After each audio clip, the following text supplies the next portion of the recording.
So, hello and welcome to the second one of these lives that we're doing on this channel.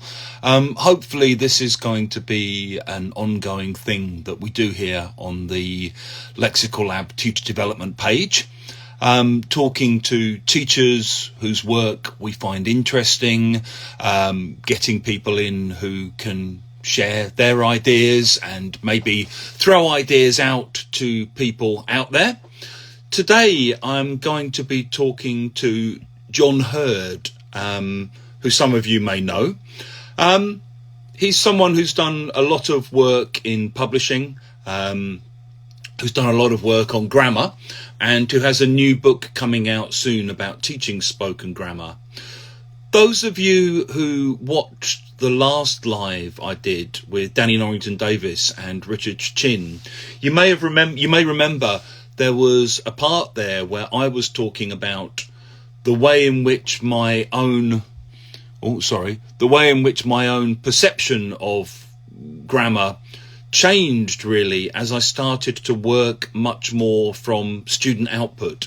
And I kind of found that the more I listened to what my students were saying and thought about how to give their output a makeover, the more I started thinking about the grammar of everyday speech, and particularly the way that that was different to the grammar of written English, and the way in which a lot of the grammar I'd previously been teaching as a result of what appeared in course books wasn't necessarily particularly useful in everyday speech. I've just seen Jon send me a request, so let me just accept him and then we'll get started.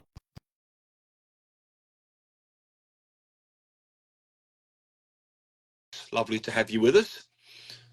Let's see if that works and if Jon is there. You'll need to have your camera on, Jon. Oh, hey. Hi, Hugh.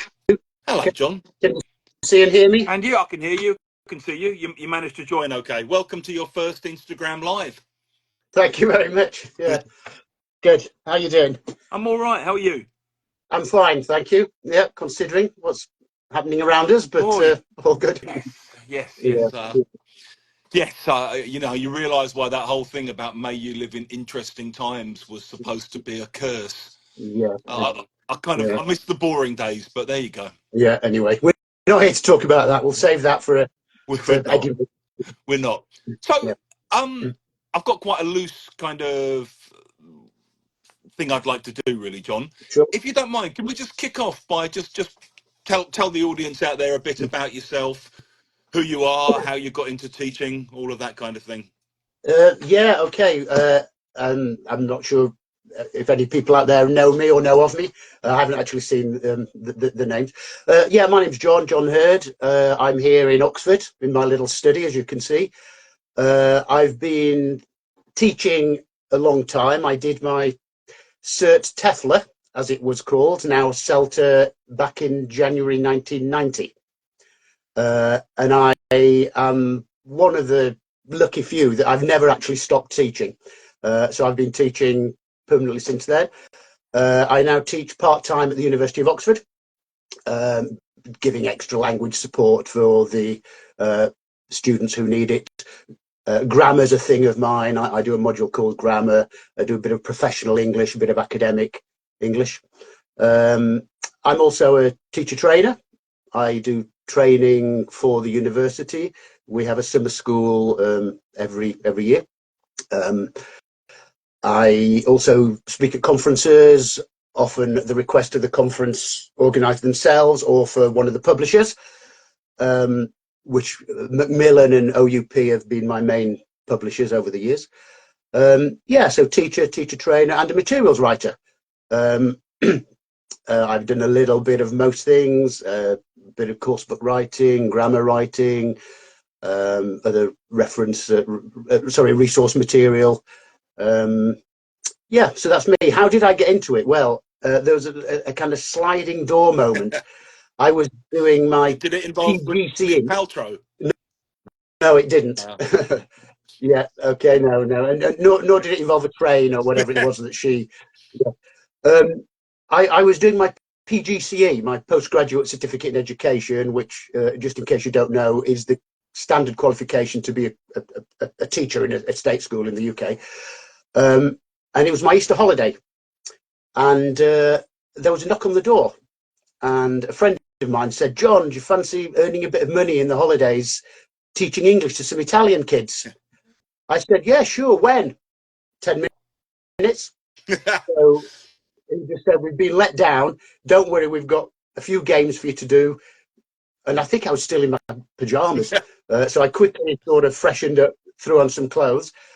And that was literally that knock on the door that morning. And then when I finished my PGCE, I then went and did the CELTA, and there you go. Oh, So I yeah, don't think I'd ever heard that story before. no. It crops up every now and then, but it's yeah. So yeah, that's kind of me. Yeah. Thank you. And so, do you want to tell us a bit more about spoken grammar? Well, what is it, and why is it different to grammar, or written grammar, or why the need to make a distinction about spoken grammar? Okay, well, I mean, when I sort of signed in, I heard you just giving a little, you were talking about a bit, and I didn't quite catch what you said. So hopefully what I said is not repeating, or maybe if it is repeating what you said, that's a good thing. Contradicting me. Yeah. What is it? I mean, it's basically the classic ELT canon, the big beasts of ELT grammar, which Ivor Timmis sort of gave it that name.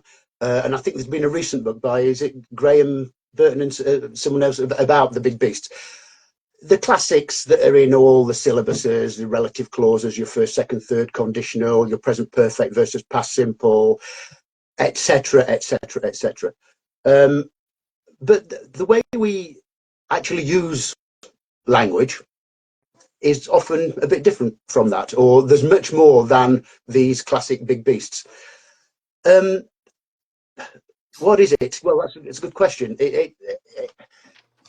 It's what I'm doing now. It's because in speaking, we don't know what we're going to say next.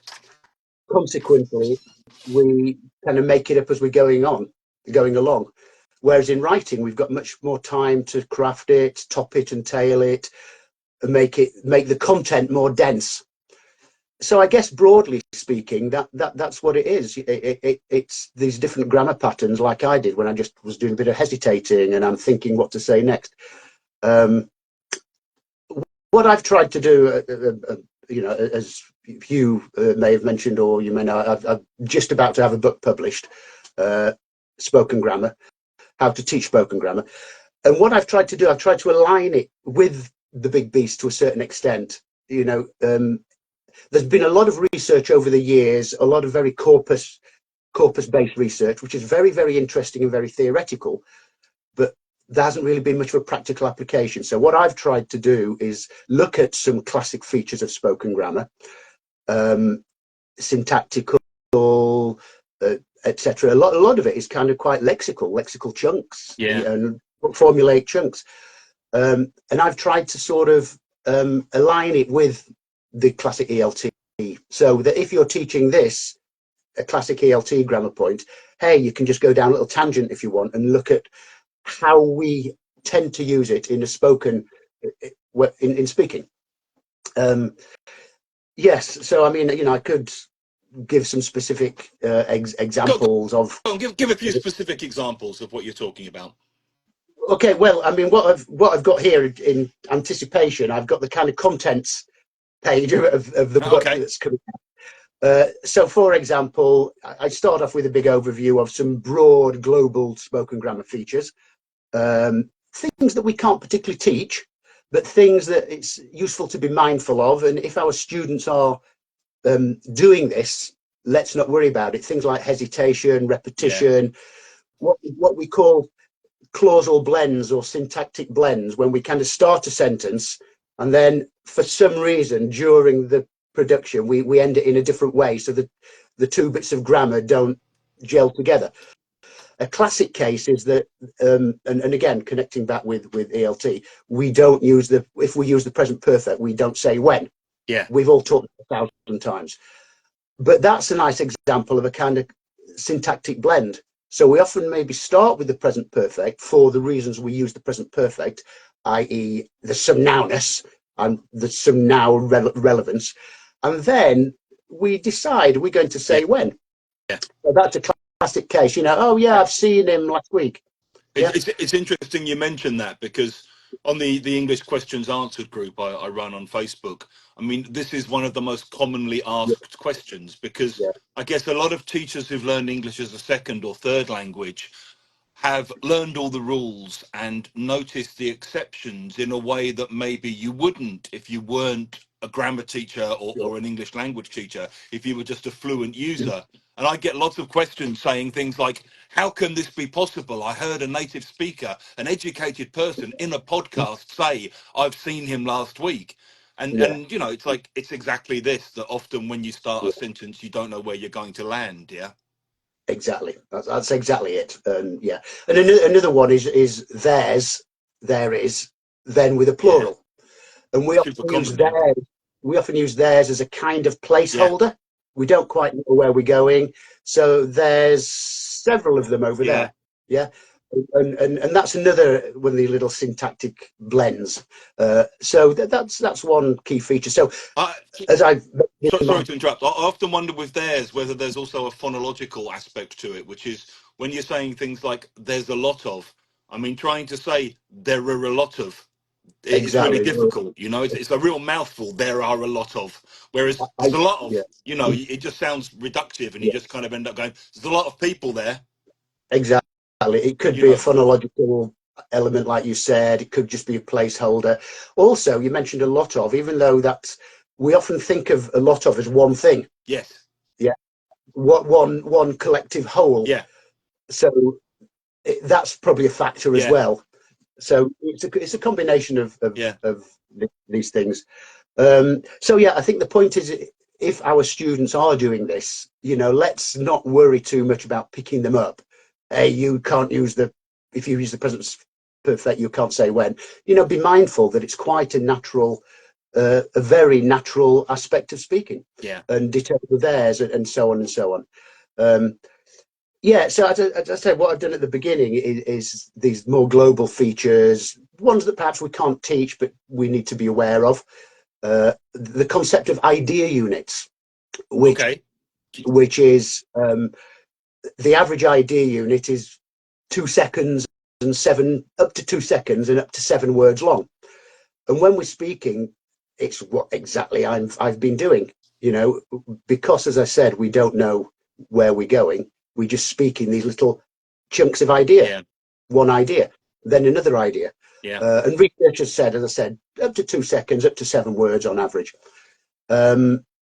So that's another thing to be aware of. If our students are speaking these idea units, try and resist. Can you put that together as a more cohesive, Yeah. longer clause? Yeah, yeah, Because yeah, yeah. I mean, it's interesting as well because it's the complete antithesis of the way in which we think about grammar when we're writing, which is sure, you're thinking about coherent, punctuated sentences with clear beginnings and clear endings, and you know, linking words, joining your sure, ideas across sentences and so on. Whereas, as you said, when you're speaking, I mean, as I'm doing now and as you're doing, I'm sure you don't necessarily completely know where you're going next because you're kind of dealing with one idea at a time. Yeah. And so it exactly. often ends up when you see it written down, it's just like one huge, great, big, long, sprawling sentence that goes on for paragraphs. Sure, exactly, yes. Um, and yeah, another difference between speaking and writing is um, spoken grammar is actually a lot more intricate and complicated. Now, I think intuitively, I ask my students this, I ask teachers this on teacher training, which has more complex, intricate grammar, writing or speaking? And the intuitive response that I nearly always get is writing. Depending on how you assess it, because of these idea units that we're putting, we're making up as we go along, we need a lot more grammar to scaffold the content. Mm. Whereas writing, and the more formal the writing, is basically just subject, which is a noun phrase, verb, object, which is a noun phrase or Yeah. complement. a And few often adverbs the thrown in. grammaring happens with the very, very densely packed noun phrases, right? Exactly. So you get Yeah. subjects in sentences which are kind of like, you know, 20 words long because it's a kind of very dense, Ex- packed noun phrase. And Exactly. then the verb will just be is. Exactly. Yeah, Absolutely. So a lot of again, it depends how you measure complexity and intricacy, but a lot of writing, and as I said, the more formal, the more this is the case, is subject verb yeah, object with these long, densely packed noun phrases. yeah, But once you've got mastered the concept of the noun phrase, and there are a few little bits of grammar within that, but writing's pretty straightforward, whereas speaking, there's a lot more many more yeah, clauses to scaffold. So writing is lexically dense and grammatically simple, yeah, whereas speaking is lexically more sparse. yeah, The key yeah, content words are much more sparsely distributed, with the grammar sort of propping them up. Yeah. So that's another thing I think is very useful for us to be aware of, particularly if you're teaching writing, academic writing, and it's very topical, very relevant for my teaching context at the university. yeah. It's all about these noun phrases, and it makes it quite simple, really, if the students, once the students appreciate I that. remember Yeah. reading Halliday when I was doing my MAT Sol, and there was a whole thing about how written grammar is much more noun driven and spoken grammar is much more verb driven, Yeah. and that essentially what drives writing is those kind of complex noun phrases. Exactly. Absolutely. And you mentioned Halliday. Halliday devised a sort of measure of this grammatical density, lexical and grammatical density, and I can't remember the exact measure. But he basically takes let's say in a sentence, he analysed the core content words, i.e., the key lexical components, and the number of clauses. Hmm. And from this measure, he's got, I think, something like um, writing comes out distinctly, and I can't remember, a factor of 3 or something. Yeah, Yes. yeah, yeah. Whereas speaking is quite different. I should know because I've written about it in the book, but it's It was anyway, he divides interesting. this measure. Yeah. I was interested in what you said as well about the lexical density, because I'm sure you have this as well. Lots of students who are quite high level stress about how to utilize vocabulary that they've learned from their reading in their everyday speech. And a lot of the time they'll use vocabulary which is just overly obscure or arcane or basically only found in certain kind of literary genres or academic genres, and they'll want to integrate that into their speech because it's like, what Yeah. have I learned it for if not Yeah. for being able to use it? And it's like, well, you've learned it so you can understand it when you read it. That's Yeah. why you've Exactly. learned it. Yeah. Yeah. That is your productive use of it, is processing the written text when you Yeah. encounter it. Yeah. And then that's just made me think. It's one of the I've got one of my chapters is on vague Yeah, language and generic language, and speaking. We tend to actively sometimes choose to use these vague yeah, words like thing, the thing, and etc., rather than the specific technical term, which, as you were maybe alluding to, is maybe more applicable for some yeah. writing. Um, that's something that I think. Oh, one moment. I'm not sure what's happened there. Sorry, you've frozen, John. Oh, you're buffering 1 minute. It all looks. Jessica, I just seen you agree with something. Hi, Jessica. Um, Jessica was one of the teachers on one of the teacher training courses that I mentioned at the beginning a few Oh, years okay. ago. Yeah. Okay. Um, yeah. Am I clear now? Yeah, you were buffering for a minute there, but you're good again. You've actually gone a bit blurry now and a bit buffery. Yeah. Um, yeah. So anyway, as I was saying, with the vague language, try and avoid the temptation of asking the learner to not use words like thing and to try and use a more technical term, because using words like thing and these generic words is a very natural aspect of fluent speaking. Yeah. Yeah.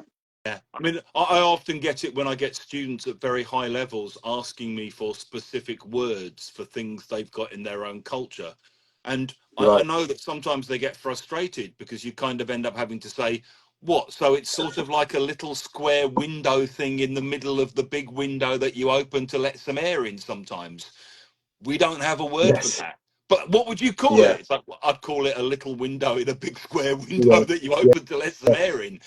And The I little think there's windowy often thing. that frustration and the sort of feeling of somehow you're an inadequate teacher or language user if you don't know how to paraphrase it, if you don't know the exact word and you can only paraphrase it. Whereas we all Yeah. do that all the time. Sure. And that's a very useful skill Yeah, to teach. yeah, Paraphrase it, how to do it. Oh, it's the little window thing in the middle of the big window yeah, thing. yeah. Yeah. One of my favourites that I talk about, and I'm not sure whether you've seen me speak about this, is can you do the age thing? Now, if I'm buying a bottle of wine or a beer at the self checkout, they need to Yeah. authorise. The way it works in the UK is. Oh, you're buffering again. Yes. Sorry, John, I've lost you there, mate. I'm not sure if that's my end or your end. I can hear you, Hugh. Okay, yeah, you're back. Yeah, yeah. Somebody says we're not buffering from where they are. Yeah, okay. Anyway, can you do the age thing? It's rather than could you please activate the age verification? What I say to excuse me, could you do the age thing? Yes, and that's just very useful. And if I was in a shop buying a bottle of wine saying, "Can you activate the age verification?" people would look at me and why am I speaking like this? So I think this generic, vague language is a very useful thing. I see you having a little walk around, Hugh. I am. I'm just seeing if the internet connection's better in here. Yeah. Okay. Yeah. Can you still hear me? Anyway, Okay. I Yeah. can hear you fine. Yeah. Good. Good. Yeah. So anyway, after that big digression of some more general things, what I've tried to do is make spoken grammar teachable. So these things that may seem a bit vague,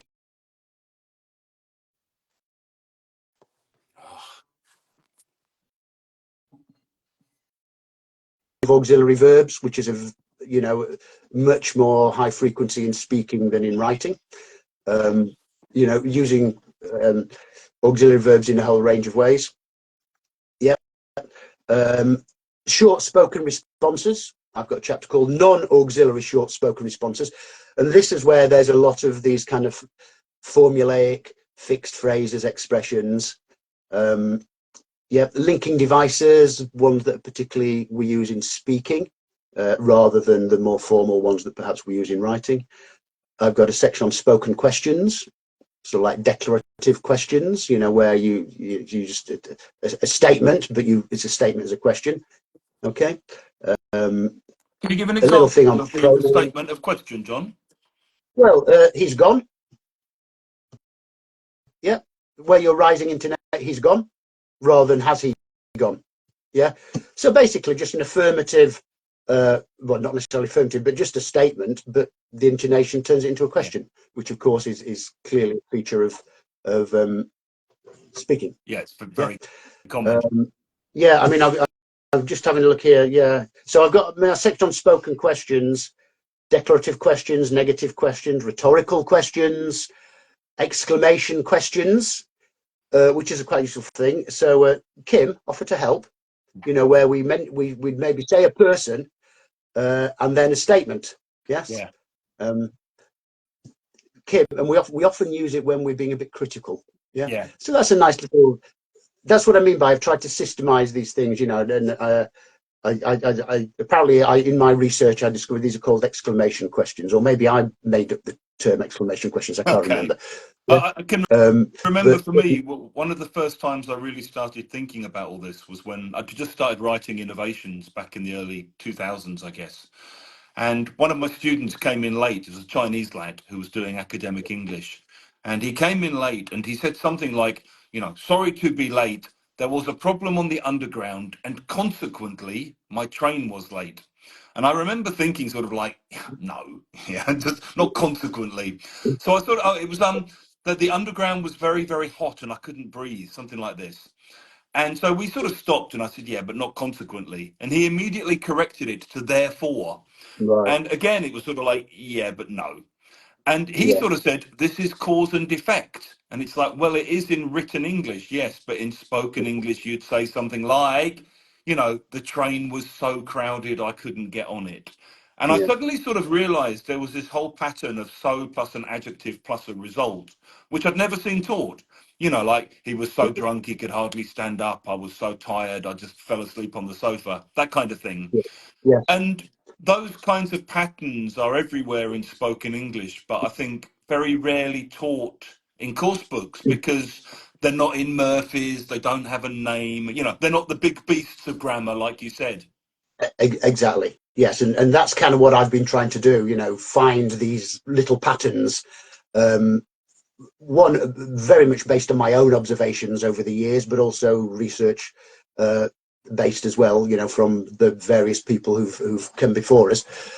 Yeah, and just to try and find which ones of these little patterns are useful, which ones of these little patterns can we make teachable, Yeah, can we yeah, turn yeah. into a pattern, and that's kind of, I think, what I've been trying to do, really. Do you think there are some things there that are useful to know about, but probably very unlikely to be picked up productively by students?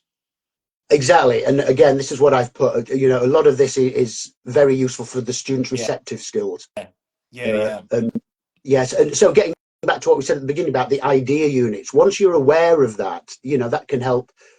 You don't want to be. A lot of listening is yeah, anticipation. yeah, So don't always be anticipating for blah blah blah, consequently blah blah blah. Using that example you gave, it will be just little chunks of ideas, and so yeah. on and so on. There will be repair, there will be incomplete sentences, there will be these causal blends. So I think, receptively, once our learners are aware of that can be helpful, I think. Yeah, So I guess, as well as productively, their production as well. why do you think there hasn't been? I mean, it's interesting because we live in an age, I guess, where students have way more access to everyday spoken English than they did, say, when you and I both started teaching in the early 90s. Sure. Where, maybe if they were lucky, there might be an old-fashioned VHS video that you watched at the end of term or something. But once they Yeah. were back home in their own countries, short of like BBC Radio or maybe some import TV, there wasn't much access No. to spoken English. Whereas now everyone's watching Netflix and podcasts and Yeah. YouTubes and stuff. Yeah. And that's a good question from Penny, which we'll come back to.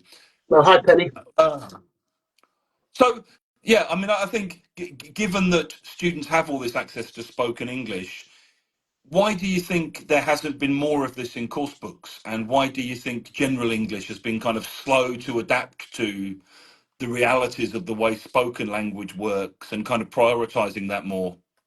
I think largely, as I've sort of alluded to or mentioned a couple of times, I think because it's not nice and tidy. Like we've got our kind of relatively tidy conditionals, if plus present, comma, will, etc., etc. And I think a lot of the nature of speaking is that it isn't that nice, tidy, almost equation-like language and patterns. It's a bit more random, and I think I think essentially that's why it just isn't very teachable. It's not so easy to identify patterns to teach. And Yeah. so this is what I've been trying to do. Find these patterns in places. So I would say, I don't know whether you'd agree here, but I think primarily it's that it's just not really seen as being particularly teachable because of the very nature of its kind of relative randomness often. Yeah, I I think it's also, I think it is that, but I think it's also the fact that a lot of the speaking that students end up doing in course books is either designed just to practice one particular big beast grammar structure like the present Sure. perfect simple or the second conditional, Yeah. or it's just quite free and quite kind of fluency based, and there's not enough focus in course books on what normal everyday conversations actually sound like. Sure. So it's quite unusual. I think it's better than it used to be, but Sure. I still think you don't get enough just emphatic, everyday, interactional, small talk, chit chat.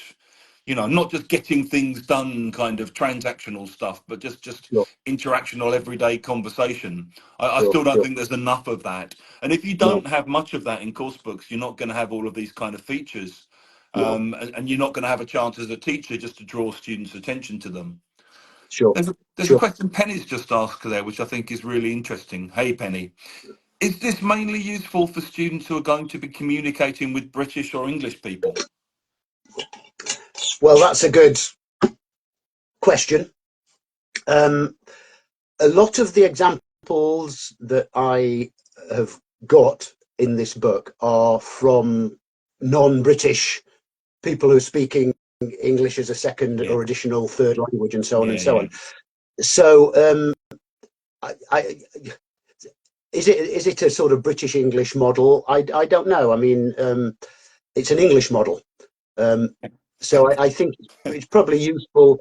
I mean, this is sort of, you know, moving into the world of ELF, English as a lingua franca, etc., etc.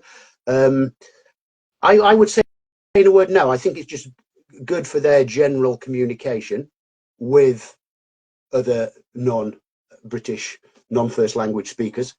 Um, yeah, so I don't know whether that answers your question, Penny, but I mean, what I'll maybe we can chat, Penny, later on, and or sometime, and you can give me what you think about it. uh, But it's just English. It's just this whole question of, you know, whose English is it? yeah. What is it? And Well, um, I mean, I is think it? Yeah. we've Go on, you. probably both met quite enough people in our lives to know that there are countless numbers of non-native speakers out there who speak super fluent English and Absolutely. use all of these features anyway because they've just absorbed them through being in English and speaking to loads of different people over time. Yeah, Exactly. Yes. yeah, And just a slight digression. A lot of the language that I've included in this book is social media yeah. Interesting. language. Facebook chats, WhatsApp chats, etc., etc., which is very interesting. Technically, it's written language, but it's very much on the spoken like end of the spectrum. Yeah, Yeah. And something else I keep point out at the beginning, you know, we don't have this is spoken and this is written. We kind of have, it's a continuum. yeah, We have spoken like and written like on a kind of continuum.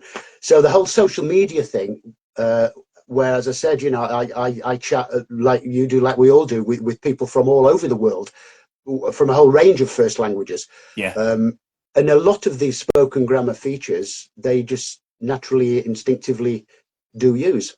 Yeah. As I I said, I sometimes think, worry if I'm actually the one that's being weird on social media because of my generation, where I'm often the one still writing in whole sentences, yeah, you know, and like foreign friends of mine are the ones doing all the elision and the sure, abbreviations and stuff. yeah, And I'm yeah, still punctuating properly and kind of using capitals and things. But, you know, maybe sure. that's an age thing. Um, Well, I don't know, but anyway, so as I said, a lot of the language that I've included, that I've studied, I've looked at, is from non-native speakers. Um, so yes, I don't think it's just for communicating with British people. I remember, well, I was thinking just even in terms of knowing things like elision happens, right? That often will leave off an auxiliary verb and maybe even the pronoun, okay? Sure, yeah, If you just know that that's something that happens, I mean, that's not just a British native speaker thing, it's a fluent speaker thing where people will often sure, say things like, been here before, yeah? exactly. Done that Good. already, have you? Yeah? You know, and so if you've been grown up in a world where you've been told that there always has to be the auxiliary verb, there always has to be the subject, well, that makes life very difficult when you get out into the real world and your Greek boss in your international company says, finish that already. And you're Yeah, having to sort of go, wait a minute, what kind of sentence is this? yeah, Yeah. exactly. And you're having to Sure. realize it's elided, it's a statement as a question, you know, so it helps if you understand these things, whoever you're dealing with, I think. Exactly, and from a receptive point of view as well as productive. To, you know, as we were saying a few minutes ago, I've got a chapter on ellipsis, near ellipsis, and substitution, Ah, excellent. uh, That sounds very which has interesting. all these, you know, degrees. The near ellipsis is kind of when there's a vestige, you know, like soke, Yeah. No, instead of it's okay, Yeah, and it's then the okay. full would be okay. Which you often It's see written okay. like that as well now, actually, yeah? Well, I've got examples of social media where it is written like that, I and a lot remember, of these are from non-native speakers that yeah, they're doing it. I remember seeing Um, you speak recently somewhere, and you said something really interesting, which I'd not noticed before, which is the way in which we actually say things in everyday speech starting to influence the way we write things in texts and social media. And I think the yeah, example you gave was something like, "What's your dad do?" Okay, where when you're speaking, the does basically just becomes a th. Yeah, I mean, often what you'll just exactly, hear is like, "What's your dad do? What's your dad do?" Yeah, and you exactly, had some examples of the way in which that was then influencing the way we're writing this stuff. absolutely. I mean, and what I probably said to you, and again, this is in the forthcoming book. This contraction of does, the auxiliary verb does in questions to s. Yeah, Yeah, what's he do? yeah, Yeah, not what does he do? Very, very, very common. I think, and I may have, this is what I say in my sessions, that we teach I have, I've, all these classic I am, I'm, he is, he's, all these classic contractions from the get-go. I think we should either teach or at least raise awareness of this contraction of does to s from the yeah, get-go as well. yeah, And this often generates a bit of discussion, a bit of debate. Um, I've had Americans in the audience saying that we in America, we don't contract the does to s. And then I've had another American in the audience saying, yes, we do, I do. yeah. And they've discussed, well, maybe you do in Nevada, but you don't in Michigan or I, whatever. I think Um, people are and I, often just very unaware of their own peculiarities yeah, as well. Um, so yeah, so and then so yeah, so I was in Belgium just last week, and that exact conversation happened in the session that I was giving. But yes, we do write it, and I think probably what you saw were some examples of um, social media written, this spoken like social media. yeah, Um, and again, I think they were getting back to what we're talking about. I think they were from non-British, non-native speakers. Some of them, yeah, yeah. And also the contraction of did is a similar thing. Did it go okay? Yeah. Your friend comes back from an interview, not did it go okay? Did it go okay? I don't know go whether. okay. Where you just lose the it almost completely, yeah? Well, it's like D apostrophe it. Did it go okay? Did go Not did okay. it Yeah, go okay? Did it go yeah, okay? yeah, yeah, yeah, yeah, Yeah. yeah. Yeah. I've got an example that you probably saw. Where'd all the students go? And again, this is from a teacher friend of mine. She's got a picture of an empty classroom when she put the comment, "Where'd all the students go? Where did all the students go?" So And it's just the an contraction, apostrophe D, which yeah. would traditionally be a had or a would. Well, it was where did Yeah. where did all the students go? And she'd put where'd all the students go. Hmm. So yes, social media language is very interesting. I think when social media first appeared and texting, we used to think of it as being a bit of a hybrid, somewhere between writing and speaking. A lot of it is actually further along the continuum than speaking. In Yes. terms of in social media language, we use ellipsis, like you were just mentioning, a lot more than whereas in speaking it might be we'd probably do some near ellipsis. Yeah. It's okay. Whereas in social media, for brevity, we actually elide more than we do in speaking. So it's not this kind of in between speaking and writing. A lot of social media is actually Mm. beyond, further down the continuum, beyond speaking, as it were. It's really interesting. I guess Yeah, because, writing or texting takes a bit more time and a bit more effort than just opening your mouth and letting the words come pouring out. So sure, possibly that sort of forces you to the kind of extremes of brevity sure, that you might see sure, there. Yeah. There yeah, were some sure. questions earlier about, does this have any implication for testing or for concepts of accuracy versus fluency? An idea that I've almost stopped worrying my head about these days, to be honest, but there you go. Yeah, well, I mean, I don't know. I glanced the question that had the word testing in it. I didn't register the specific question. Um, How I can mean, we I test? I mean, based on grammar book rules or spoken? What well, it about testing depends. students' level? Yeah, I mean, I guess, you know, if they are effectively communicating what they need to be Yeah, communicating, yeah, that's it. I mean, yeah, we at the end of the academic year, we offer our students. I run a little IELTS course. We give them the opportunity to. It's voluntary to do IELTS again. Hopefully, in their year at Oxford, their English has kind of gone up a little bit. And I often, again and again, get the question. You know, can I say this in? Can I use thing in my interview? yeah, Can I? You yeah, know, yeah, yeah, can I say, you know, or I mean, these little yeah, focusing devices? And I'm not an IELTS tester, I don't know, but I would imagine my answer is usually yes. yeah, You know, just don't worry about it. yeah. You know, Me and too. if you're speaking something that's sort of heavily elided, Yeah, etc., or you know, you're contracting the does to as we were just talking about. Great. I mean, that should be a positive thing. yeah. And I So think it how also depends very much on what else is happening around the hesitation and the ums and the ers, you know. exactly? Yeah, But I'm yeah. sure if you listen So I to mean, this recording of us, it's full of ums and ers. yeah, and lots of your nose Yeah, and yeah, and and stuff. Yeah. So testing, I just said it depends. I think it really depends what you are testing. You know, but I think, you know, if you've mediated or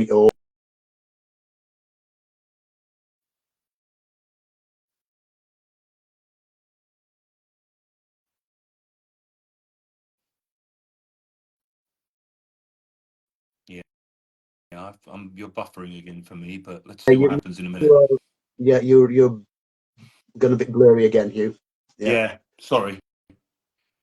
yeah, I can hear you fine. Okay. Yeah, you were buffering again a bit for me there. Sorry. Yeah, can you see me now? Hear me now? Yep. Yeah, good. So yeah, we just mentioned, you know, I've got a sort of chapter on these little interjections and, you know, these you knows, I means, and all these little words like right, etc., etc., that are quite difficult to teach and to pin down. And what I've tried to do is make them a bit more teachable. Um, and the idea is that if you see an example of it in a listening exercise that you've done, you can just maybe go down a little small tangent and say, okay, this word right, it's interesting. Yeah. You know, Yeah. this is, and I've tried to sort of just simplify, tidy up the key uses. Yeah. But yeah, I mean, and I but know from when from when I'm still learning Indonesian, but I know that one of the things that often really bothers me is little words that I hear used all the time. And I kind of have a grasp on them, but I can't quite use them completely as I hear other people use them. Do you know what I yeah, mean? And yeah, it's like I could use them in one or two contexts, but I hear them used in other contexts. And it's like, what are you doing with that word there that I don't quite understand? So I think sure. it's really useful to look at those things. And it's often these little pernickety words. I think Yeah, McCarthy and Carter, Michael McCarthy and Ron Carter, who are two of the biggest. They've worked together a lot as well yeah, as individually, as some of you may know. They're two of the kind of the pioneering researchers, if you like, in spoken yeah, grammar. absolutely. And they use this term small items, and they say the small items are a real key feature of spoken grammar, and it is these little small items, these little you knows, I means, right, stills, you know, all these little adverby kind of words, and that they, you know, so they, as I said, they nicely sort of categorize them as small items. I'm doing it in inverted commas, Yeah, small items, but I think some of them are, you know, quite teachable. yeah, I don't know whether that's the kind of thing that you were talking about when you were talking about Indonesian, but you know, yeah. No, these exactly little, those kind of things. yeah, You know, I these think little, yeah, there's a word in Indonesian, mamang, which sort of means like I agree or yes, you're right or yes, but right, it doesn't quite work in the way that those words work in English. Do you know what I mean? right, And so you're sure, kind of constantly aware of hearing it a lot and thinking, I understand it when I hear it, but I can't use it in the way that they're using it. yeah, yeah, Um, so yeah, it's good to be able to look at those things in a bit yeah, more detail, I yeah, think. yeah. I I'm think just just looking. I've got. Sorry, go on, go on. No, I'll tell you, I'm just looking here. I've got these words like look and listen. You know, these little focusing devices. Now, you know, now. So well, right. You know, you see. I mean, etc. etc. Yeah. Yeah. The lexical approach person in me feels compelled to ask whether it's important if there's any kind of division or line between what's grammar, what's lexis, what's lexico-grammatical. Well, Does it matter? that's a big question. I think actually, Hugh, you and I, even though you know you're obviously known for being lexical approach, lexical lab, etc. I'm more grammar. I think we are actually coming from a very similar place. Yeah. I think you know my and your uh, attitude to language and teaching and the way we analyze it. I think is very similar, even though on paper I'm the grammar person. I mean, I know you are as well. Um, I'm kind of the thinking that everything is grammar. So I think even your maybe this is a bit of a cop out answer, but even your lexical choice, you know, if you want to intensify something, even your choice of lexis to me is kind of within grammar. But whereas I guess I'd say I'd see pretty much everything as being lexis. Yeah, well, So, but maybe we're still seeing the same thing and just choosing to give it a different name. yeah, well, you know, if you go all the way to the end and round again, you meet in the same place. You know, to misuse an analogy there. It's a good question. You know, lexicogrammar. You know, is yeah. I mean, you know, little chunks. You know, yes, they're grammatically stitched together, as it were, Yeah, but you see it as just one little yeah, lexical item. yeah, You know, yeah. I like mean, so you know, or I mean, you know, okay, subject plus the verb mean, blah blah blah. You know, it's got a grammar element, but it's also you can think of just one little I, lexical item. I guess in Um, the end, for me, and this is probably why I never had a career as an academic in a sense, is I sort of ended up just not being massively interested in the fine hair splitting lines. You know, whether you want to call something a chunk, a phrase, an expression, or whatever, it's like yeah, it doesn't really interest me that much in the end. You know, it's like all those arguments about, say, if you say things like, I was appalled, is that a past participle of a passive form or is it an adjective? It's an I yes, was appalled. You know, does it matter? Um, exactly. I Yeah, understand it does matter to some people who get very yeah, agitated about these things, sure, but from a language teaching, language learning point of view, ultimately, I'm kind of just, I'm interested in just looking at things and how they work. sure, sure. And just yeah, Oh, is it an adjective or is it a grammatico-lexis participle? penny's gone for. Yes, grammatic, yeah, lexical grammar, There's yeah, always a yeah. troublemaker. Exactly. But no, you mentioned participles, and this is something that we touch on in one of my classes. Is it an adjective or is it a participle? And within the world of participle, is it an adjectival participle or is it a verbal participle? So, for example, he got a glowing review. That's more adjectival, Yeah, but glowing embers yeah, is more verbal. yeah, Uh, yeah, yeah, yeah, yeah. So, you know, we talk about this in one of my classes. It's just a bit of a, as I said, does it really matter? No, it doesn't. But in passing, we just dwell on it for a couple of Well, yeah, minutes, and it's just something to think about, and and you know, you know, just exercise your brain a little bit. Yes, I guess we're all here because we are language nerds as well. So, you know. absolutely. Yeah, sure, sure. So yeah, grammar, lexis, it's all the same, maybe. So, Yeah. I know you're on a limited time frame today, John. I just wondered if there was anything else you wanted to say about the subject or any other implications for teachers. I did see a comment earlier about students often worry about making mistakes, and my immediate thought was, well, stop making them worry so much about making Well, mistakes then. exactly. I mean, as we all know, making mistakes is not only natural but probably quite crucial Yeah, part of learning a language. Um, yes, so you know, your correction, delayed correction, or whatever, you know, choose it wisely. Choose what you do wisely. yeah, Um, but yeah, I mean, you know, more globally, I just think that the grammar nerd in me, I find, you know, the whole spoken grammar. We've just touched on one or two things is really interesting, and for the students who like thinking about and talking about language, I think it's quite interesting. But the idea is that, you know, sometimes we can just close the book, you know, forget the third conditional, and you know, let's do something that's maybe a bit more dynamic, a bit more real, have a look at a bit of social media language. And then if you can teach or at least raise awareness of a little pattern, or you can just let's go back to these little, you know, the little small items. If you can just explore one of those a little bit more, you know, perhaps spontaneously in class, I think you just add a bit more dynamism and a bit more interest, and do something a little bit different. So that's kind of where I'm coming from with it. The thing I was saying at the beginning was something I talked about with Richard Chin and Danny Norrington Davis last week, which is, as I started working more from student output and reworking things, it kind of forced me to become more aware of the way spoken language worked. And I just have a couple of very quick examples. One was last week, a student of mine was telling a story and I ended up reworking it. And one of the sentences I came up with was, another 5 minutes and I would have missed my plane. Okay. And I was thinking about, you know, the way we teach third conditionals in course books as big beasts is always, if I had been another 5 minutes later, then I would have missed my. But actually, in everyday speech, you often just do this kind of reduced version, like, you know, oh, another 3 minutes and we would have got an equalizer. You know, another 5 minutes and I would have missed my flight.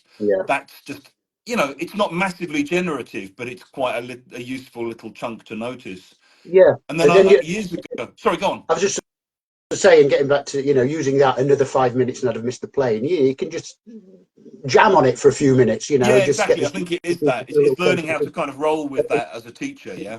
You know, and I would hope and imagine the students would think, oh yeah, that's a really useful little bit of quite natural, fluent, sophisticated language. And I remember years ago teaching a proficiency class, and a sentence came up in something I'd written, which was, there's no point talking to you if you're not going to listen. Okay. And one of my students looked at this and said, so wait a minute, going to is used for predictions based on the moment of speaking, right? It was like, well, kind of officially, yeah. Right. But there's no point talking to you if you're not going to listen. So what? This is a prediction based on the and in the end, you just sort of go, oh, I really don't know. There's no point doing something if something's going to happen. Okay. And, you know, then you start, it's exactly what you said. I like the idea of jamming with it, because it's basically just thinking of, can I think of 2 or 3 other ways in which this little pattern often works? Yes. Yeah. And I guess as a teacher, maybe this is what you'll also be talking about in the book, is it takes time to learn how to do that. And it takes a kind of being tuned into language and being sensitive to language to get you to the point where you feel confident, kind of going, oh, I'm glad you noticed that little pattern. Here's a similar example. Yeah, sure. Yeah. No, I think that's exactly what we can do. And, you know, if it's something that the student says, or as I said, you know, maybe it's in a listening exercise you do, you know, just be able to look out for these little patterns. You know, be a language detective, as it were. Just note it. There's a nice, interesting pattern that you can just sort of, you know, focus on a little bit. Like that one. That's a nice one. Another 5 minutes, and would have been another 10 minutes, and I'm sure we'd have scored an equaliser. Kind of stuff. You know, make it applicable to, you know, if you're a couple of students of football fans, great. Exactly. Give them that little example. So yeah, that's a nice little pattern. Yeah. There's a few people asking when the book's going to be available and where they might be able to get it. Well, it's published by Pavilion. It's part of the Pavilion teacher training. It's kind of how to teach spoken grammar, but I think it's just called spoken grammar.